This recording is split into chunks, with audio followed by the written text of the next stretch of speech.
Hello guys, good morning. Nagulat lang ako guys. Mayroon ako nakitang isang napakalaking bulaklak ng ubas guys. Yan. Akala ko hindi pa ito mamumunga kasi hindi ko pa napapan. Pinutol ko lang dito para yung tip ng mga ng kanyang sanga ng protein kanya.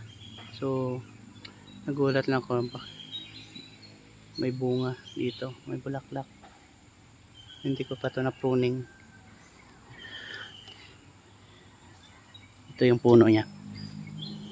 Pintil-pin size na guys yung puno niya. So ito yung mga maliliit na sanga. Akala ko hindi siya mamumunga kasi doon ko palang pinutol. First na putol ko pa lang. So napakalaki yung bunga niya guys. Maganda pala pag mas malaki yung kanyang arm ay nagbibigay siya ng mas malaking bunga guys.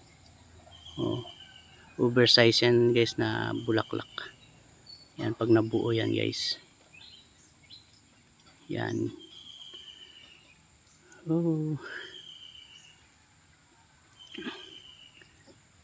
Yan lang guys.